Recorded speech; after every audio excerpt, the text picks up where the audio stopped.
Sometimes I really wonder why I'm talking here. To which avail, it goes into one ear and it goes out of the other ear. And nothing sticks.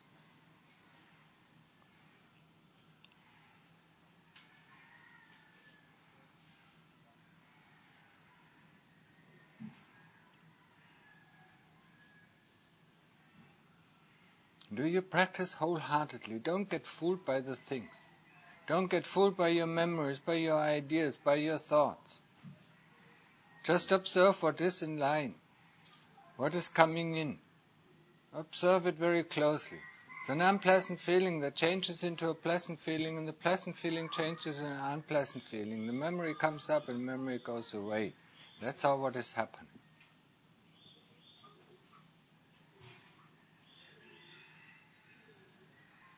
But we get excited when there's a pleasant feeling arising, or we get excited when there's a pleasant memory arising. Or we get disgusted when an unpleasant feeling arises, and we get disgusted when an unpleasant memory or unpleasant thought comes. And then we think, what is wrong? There's nothing wrong. The only thing that is wrong is that we do not look correctly at the things that are occurring. Things are there. They have their own nature, they have their own law, and we have to understand it. We cannot understand it, or we cannot grasp it with our mind. If our mind would be capable in grasping it, understanding it, then we would not need to sit here and practice. Going through tough times, going through depressive times, or going through ugly times, or going through, this practice is not good. Who says it's not good? The practice is just practice. It's not good, not bad.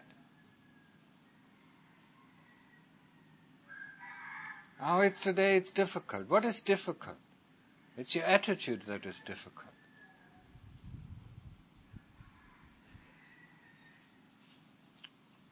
Straighten out your mind. Don't get fooled by these labels that you put on it. Good or bad. What is good or bad? There's the breath coming in, that's it. There's the breath going out, that's it. There's the Buddha, that's it. Or there's the object of investigation when we do investigation of the body. That's it. What is good? What is bad? It comes as a result. When we see the object clearly, it comes as a result. When we understand it, it comes as a result of our practice. And the practice is observing it, or cutting it up. When we do investigation, understanding it, but not understanding it with our mind. I really want to get that very clear. All the ideas that pop out in mind, just get rid of it as fast as you can. Just get rid of it. This is good practice. Today was really great practice. And tomorrow is really bad practice. And then when it's really bad practice, we want to give it up. What is good practice? What is bad practice? Practice is just practice. Observing this coming in and that coming out. Observing the changes from pleasant feelings to unpleasant feelings. Observing the changes from thoughts to memory and memory to thoughts and feelings to memory and body and so on and so on. This is the practice. What is so good and what is so bad about it? Just get rid of this idea. Today my practice was really good. I got into samadhi. What is good about it? Samadhi is samadhi. What is bad about it? I don't get into samadhi. This is expectation that is bad. Get clear. The practice is just practice. And once you get the idea, practice is practice, then you can do it for the rest of your life. And there's nothing, that you even think about it. And if you want to become a monk, or if you want to ordain, or want to stay for a long time, you better get this right attitude. Observe the things as they are.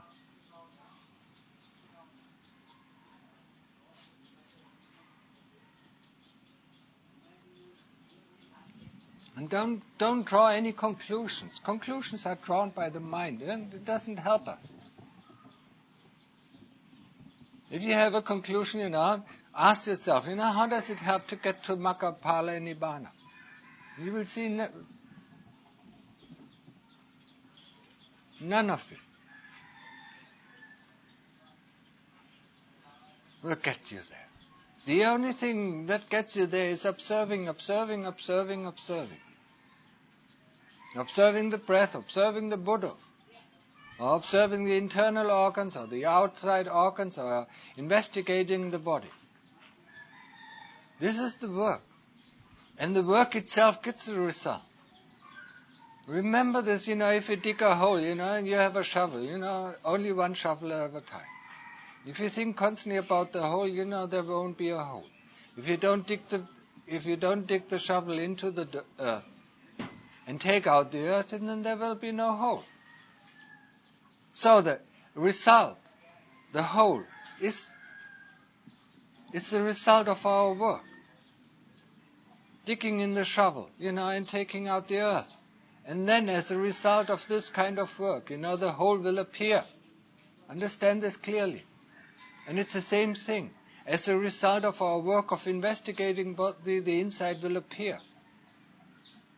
But not, looking for the inside or looking for the hole. This is not worth it. This is not helpful. This is actually counterproductive. I'm constantly looking for the hole, or constantly looking for samadhi, or whatever. Just do your work and you will get there. Just like the person, who knows who digs in the shovel, and takes out the earth, he will get the hole. And the more he does, the deeper the hole will be. And the more you are staying with your practice, the better or the deeper the insights will come. They come just by themselves. You don't have to look for them.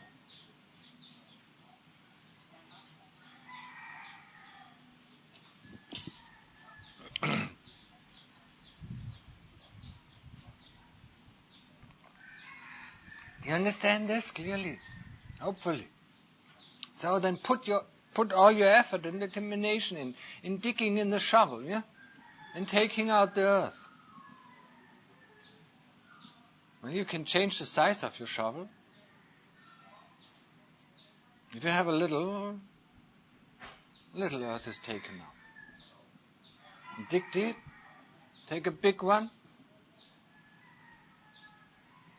and the hole becomes, you dig the hole faster.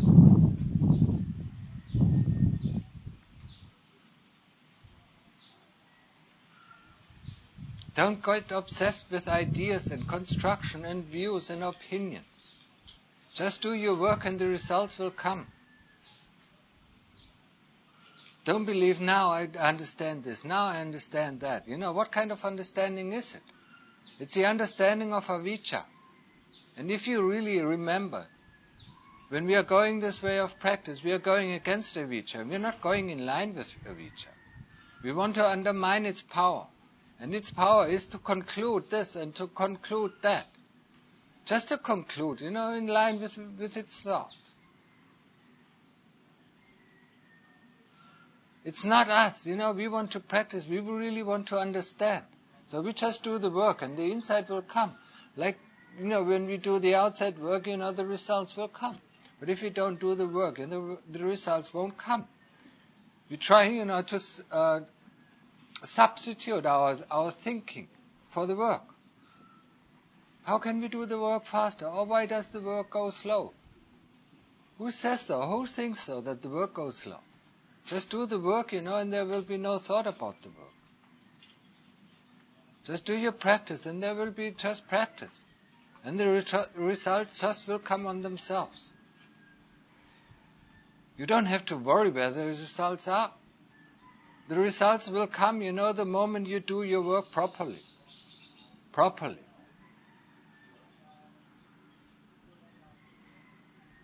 Don't get confused by the ideas that pop up. Don't get confused by the insights you think you have. Most of the insights you think you have are just conclusions. You conclude you see one thing, and you conclude this is this or this is that. Remember, this is the power of avijja. that wants to know but is not able to know, that wants to understand is not able to understand. Don't follow it. Do your work, just do it. Practice, practice, practice. And if you get into the mood of practice, then the results just will come, appear as a side effect. But now we're looking always for these side effects and side effects. Huh? How can it really come?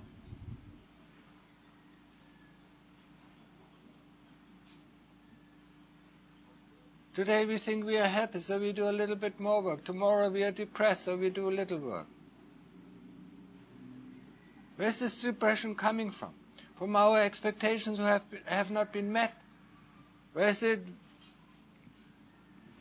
the joy coming from? From our expectations who have been met.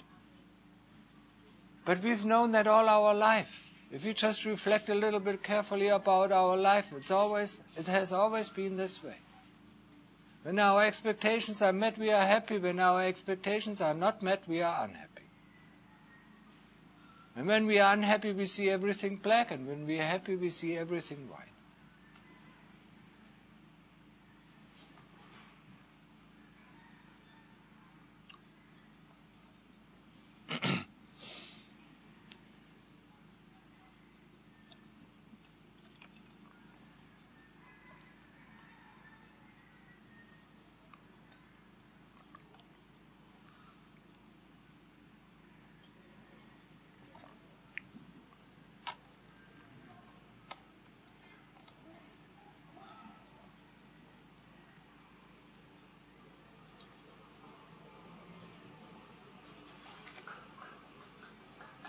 Now I really don't want to waste all my energy.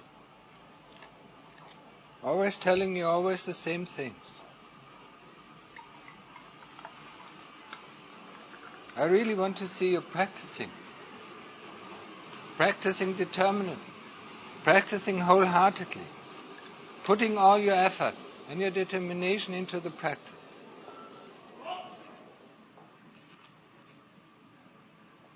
That's why you come. You want to get results, but without the work you don't get any results.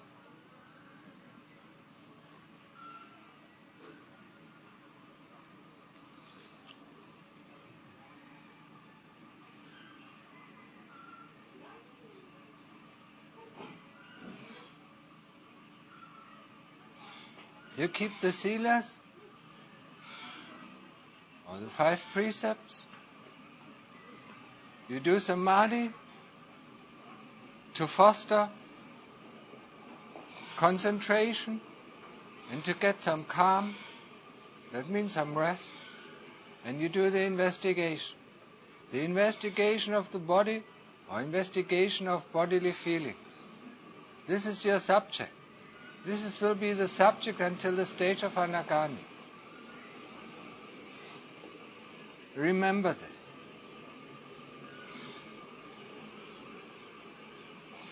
Understand the body. Understand the parts of the body.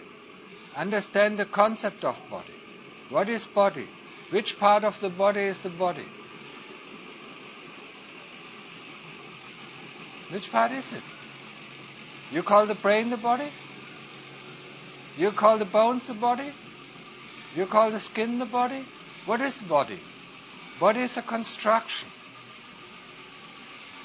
A construction of different elements working together in a certain fashion. When you disassemble the body into its bits and parts, where is this body? There are bits and pieces. When you disassemble one bit into its elements, where's the organ, or where's the skin, or where's this, or where's this? There's just the elements. That's all what remains. The 4 elements. Don't get fooled by the construction, of how this is working or how this is working, how that is working, how they work together. And we get fooled by this construction of body. We want to understand the nature of the body. To understand the nature of the body, we have to take off our views of this body. What is this body? Huh?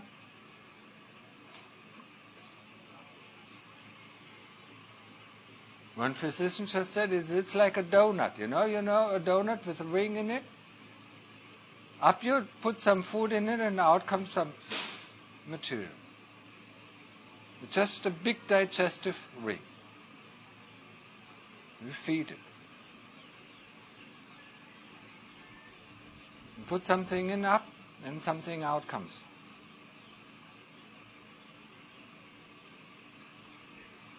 Can't see it this way? Then look at it. Look at your mouth and look at your after. Yeah? And what is in between? A tube. Well, that's all. And this you call body?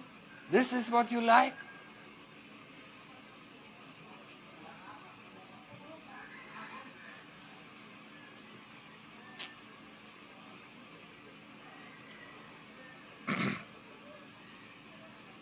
When we investigate,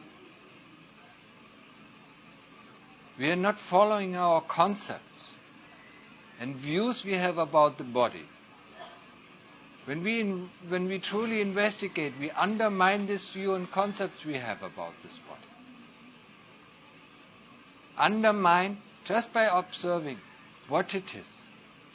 What is the true nature? Each organ. What is the true nature? And until we have not understand the true nature, we have to do this practice again and again and again. If you want to understand one organ, or if you want to understand the whole body, it's the same thing. It's just one and the same thing. If we don't understand it, we have to do it again. And this is not an understanding. The result is not an understanding that takes place in our brains. Understand, it's not another view, it's not another opinion. The more we do practice, the more avijja is going to fool us with this understanding, with that understanding. But this kind of understanding is not correct understanding. The true understanding is inside, seeing inside, knowing. Knowingness is the true understanding. Not the understanding that takes place, oh yes, now I understand how this works together with this. This is fooling us. This is not the right thing. The understanding or wisdom I'm talking about is something that takes place in the heart, or it takes place in the citta. It reveals the knowing nature of the citta. That is inside. Seeing inside. We have to learn it. This is a new thing. This is a new topic we have to learn. We have to understand how this insight arises. Insight arises if we always poke our head against the wall until we understand what pain is.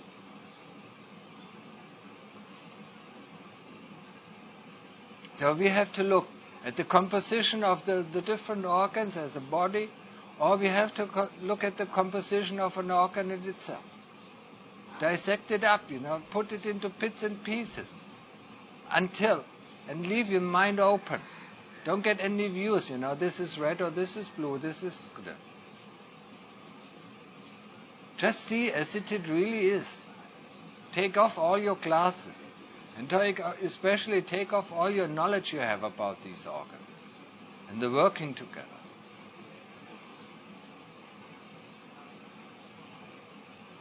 And then ask yourself, if you finish, ask yourself, did I understand it? If you don't understand it, then do it again. And then do it again.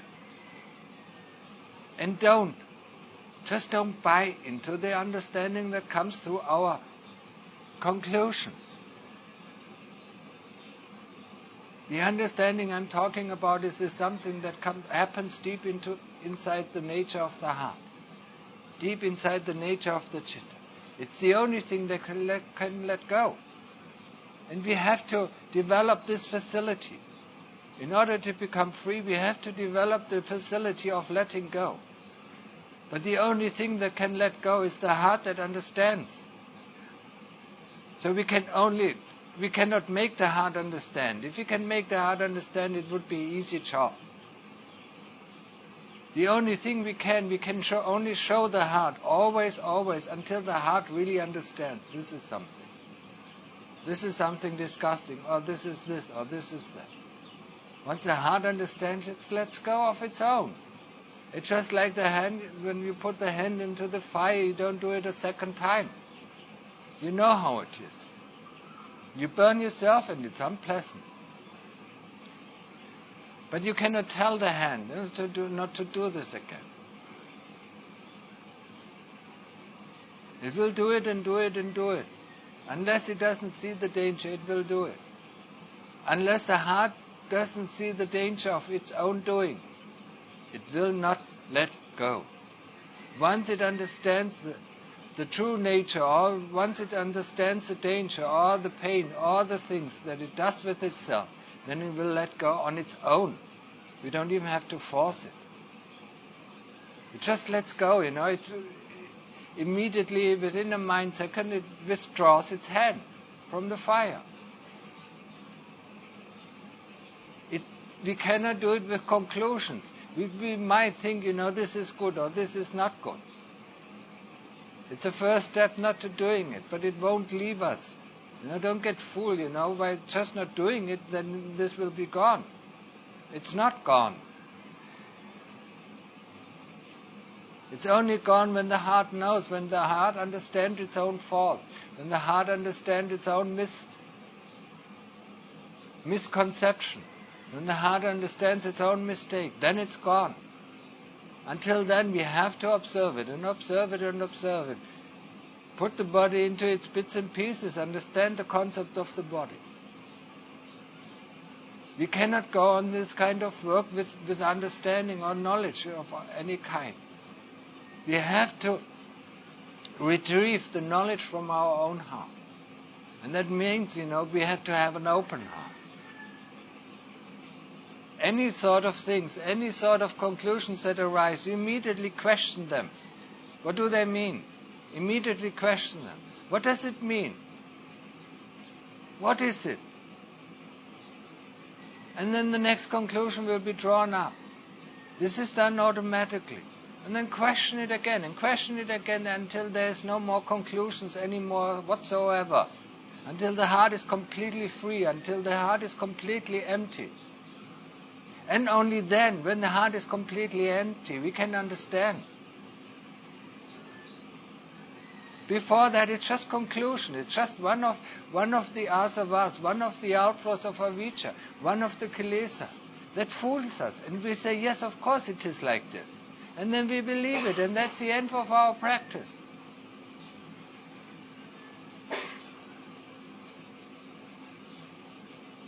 And then we go out, write books about it.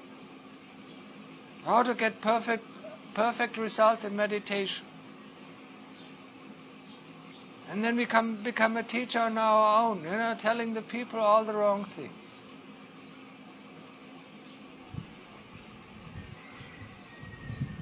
This is the power of avijja. Avijja wants to be great. Avijja wants to understand. Of course it wants to understand. So we have to trick it.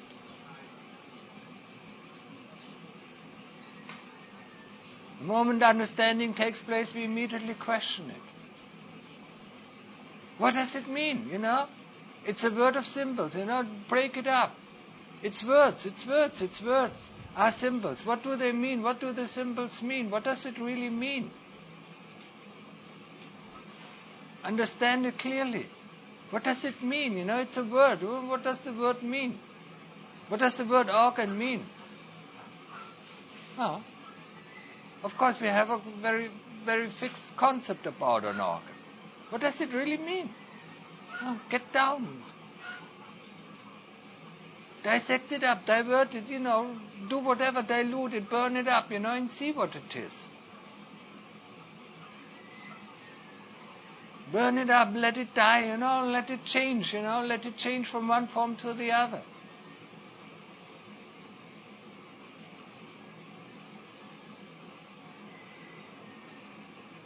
Get rid of these concepts, get rid of these views. that arise within our practice. Now we understand. Now I'm samadhi. Now I'm this. Now I'm that. Now I understand this. Now I understand that. What kind of understanding is this? And what does it help? How does it help us? Question it very carefully.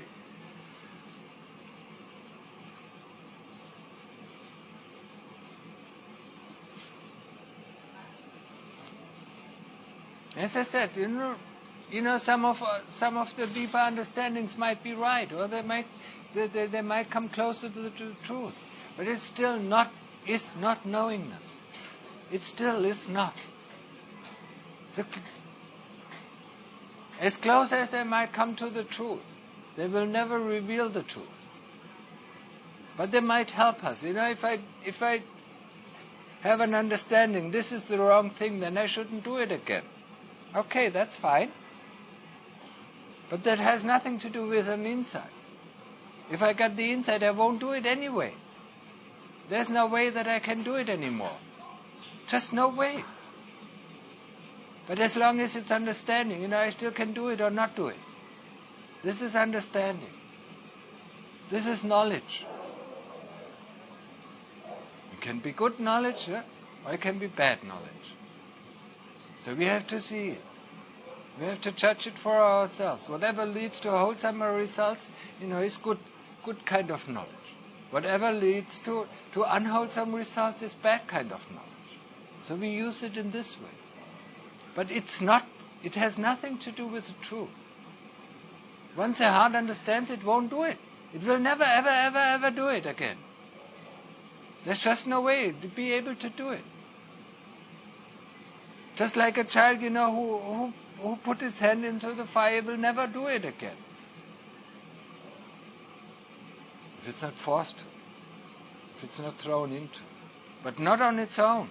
Never ever. That's the difference between wisdom and knowledge. So get rid of your knowledge. Or use it in the wholesome way. But don't take the knowledge for wisdom. Don't mix it up. Get it very clear. Get it very straight.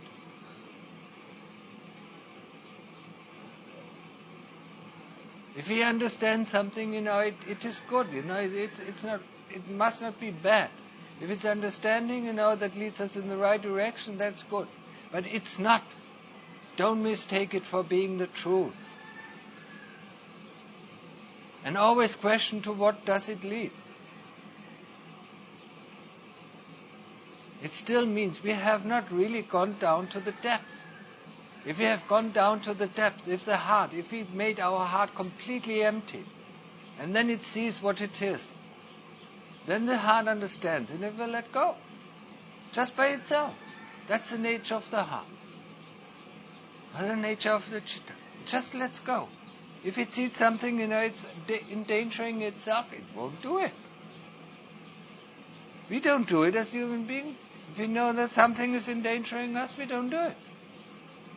Who's so stupid? If the heart sees it, it won't do it. It will never, ever, ever, ever do it. It can't. But we have to get the heart to understand it. So we have to open it up. Open it up. Make it completely empty of our views and opinions, of our false understandings, of our false conclusions. You see it? See it. I'm talking about this false understanding is that our practice is good or practice is bad. It's also false, our understanding. It doesn't help us, All what there is to do is this practice. The moment we open our eyes, there's practice. Until we close our eyes. We practice either Buddha or investigation of the body. The body from inside to outside, from outside to inside. Be it as a whole or be it in its part. Trying to understand the concepts we have about it. The concepts have nothing to do with the truth.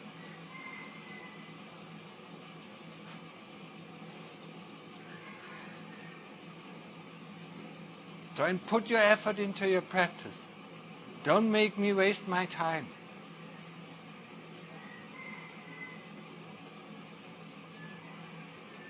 Do you practice wholeheartedly? Not half-heartedly. Curb it in. Be determined.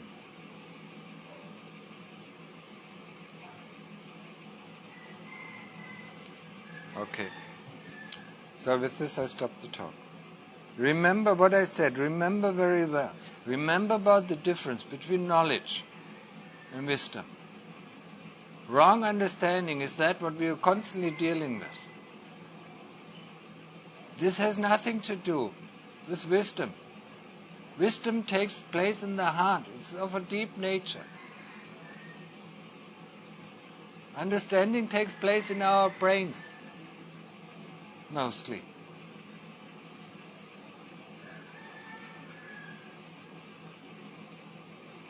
And we can all conclude that we are free. Okay, what does it bring us? We still have dukkha. Dukkha arises in the heart. And if you don't find the source for the dukkha, it will constantly arise. Even if we think we don't like the dukkha, it still will arise, and still will arise, and still will arise.